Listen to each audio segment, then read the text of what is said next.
kucha on violence and what happens behind the scenes. The judgment, like in the girl when she's judged by her mother, when she says to prevent yourself to becoming this, like you're so hell-bent on becoming, because those who have been through violence or any kind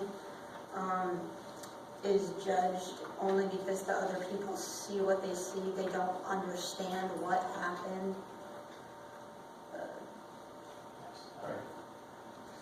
And you deserve more because no one deserves any of it, whether it's physical, emotional, or verbal.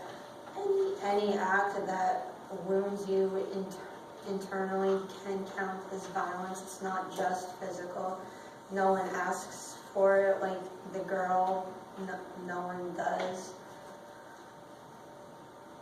And the names, like the slut, like in girl or shame, or you ask for it, no escape, is because in most cases, like mine, words or sentences like that were used in place of physical harm. No one understood what I've been through 40 years ago, or what the girl was going through emotionally. So people say the words slut or whore because they don't understand. And broken because victims, as people say, feel broken inside. They feel alone, like nothing else can possibly break them after the trauma they've been through. And a friend, because through everything that happens, sometimes a friend is the only one that is there for you. Sometimes it's not even just family. And self-defense, because my God, Jessica, Miss Martial Arts over here. I would kick their ass. I would kick Vietnam's ass. I'm like, okay. Jessica Van Damme. Sorry. the self-defense, because after everything I've been through, I didn't know how to defend myself. So I took a karate class with somebody I was close to, and I've learned how to defend myself if somebody attacks me again. Or like in the story that we just read, where have you been, where are you going? I feel like that she should have defended herself no matter what it would happen, because that's what I should have done. And the witnessing, sometimes in most cases, people don't always realize that they're witnessing violence. It can be simple as name calling or just judgment before they understand.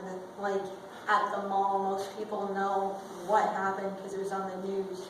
But no one can imagine what it's like to see the guy stabbing the waitress or the shooting like I did. I was there in the restaurant when it happened, so I saw everything. That is crazy. Yeah. And I like, haven't been there since, actually. and like my assault 4 years ago, people didn't see what really happened. They only saw me getting up off the ground. So you have to try to see behind the actions that are happening. Yep. The monsters in your head is those who have been through trauma or attack, like and the pain, like the pain that's inside your head. You want to talk about it, but you don't want anyone to judge you for what's going on in your head. You don't want them to be burdened with what you're feeling inside, so you just keep it inside and let it destroy you. This one's hard to read, but it says, can you see it? I keep it all inside because I'd rather the pain destroy me than everyone else. And the scars, every wound is not visible or easily seen. For instance, like name calling, those can leave emotional scars inside. And like when I was attacked, a week later, I got my jaw x-rayed and it was almost broken. It was an inch away from being broken, and they said it's a permanent injury, so I still feel the pain up till now. So that's a scar I have to deal with. But most people don't ask you what happened, because they think you're ashamed of it, but I'm not. I'm not ashamed. It's, Physical and emotional, right? yeah, Scars. Next one. yes. The men or scars, some men, not all of them, but some can justify their actions toward others or towards women that they've abused. They don't tend to see a problem with their actions. They try to justify, oh, I had a green light, or oh, like they asked for it, or I wasn't stable at the time. Is usually a justification, but not always. Most of the time there's no justification for the violence they put others through. And it's okay to be scared of what might happen again, or getting close to people again, but you don't have to let the fear control you and control your life. And the PTSD is obviously what happens after traumas. Not everyone goes through it or sticks with it, but like with the soldiers in the war, when they come back, they can get PTSD, or what was known as shell shock. Sometimes it's the scars that no one else sees. You get the flashbacks randomly, a certain sound or a smell. Like if they smell a fire, they can sense there might be bombs even if they're not. Or sounds of plates crashing reminds me of the mall. So it's flashbacks of stuff that you don't want to remember. They say that it's the olfactory sense, smelling, that brings back our memories more than any other sense. So they often will say, well, sound, but it is that. It's a smell, right? Yeah. Smells have this effect on it. And not being a victim is, most who have endured abuse or violence, be it physical or not, most think that people are, oh, the victim just happened to go through this. It's more than that, because what happened to us or them did not define who we are. It's only a part of us. And the sleep, because no matter what happens, certain events of violence can scare you enough to the point where you lose sleep, that you don't know what else to do. You're just sitting awake, or you get night terrors. After the mall, I couldn't sleep for 2 weeks without my lights on, or I woke up in cold sweats. Soldiers sometimes have nightmares and they wake up in cold sweats. It takes away from you very slowly.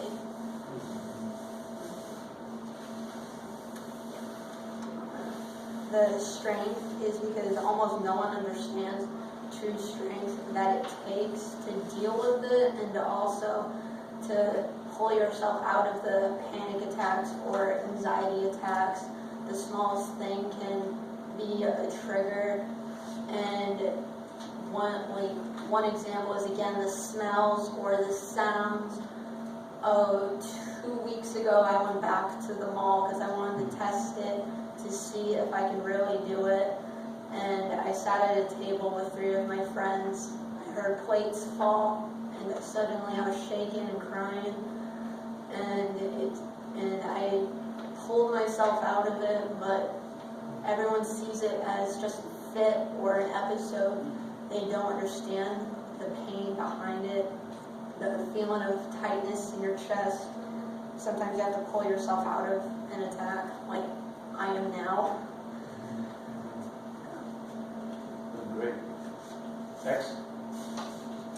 And another thank you to the best friends, because when no one else is there for you, not even your family, you feel like you have nowhere else to go. But the one person that can and will always be there for you is your best friend.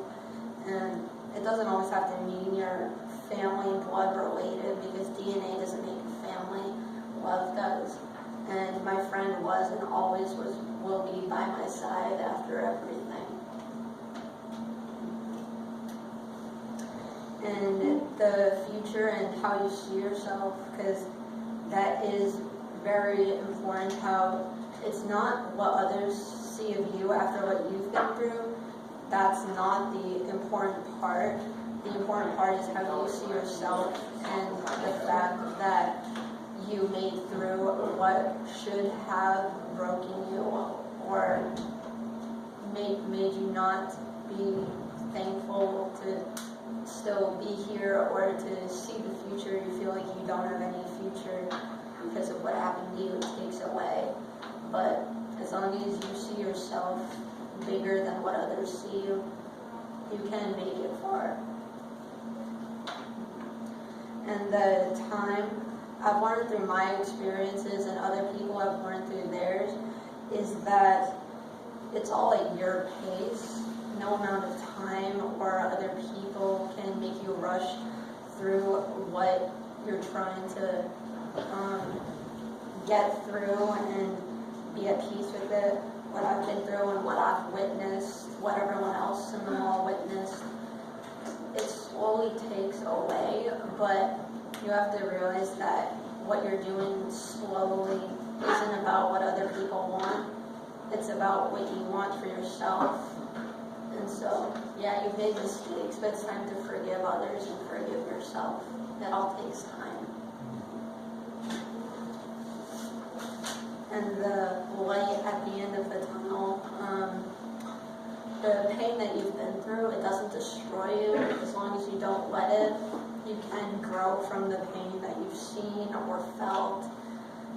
People who have not been or others have been, they don't fully understand. They just say like, oh, get past it, you have to live with it, when they don't realize you're already living with it and you're just trying to find the light at the end of the road where it'll all get better. And don't be ashamed because of what you've been through, or the soldiers aren't even ashamed of what they've been through.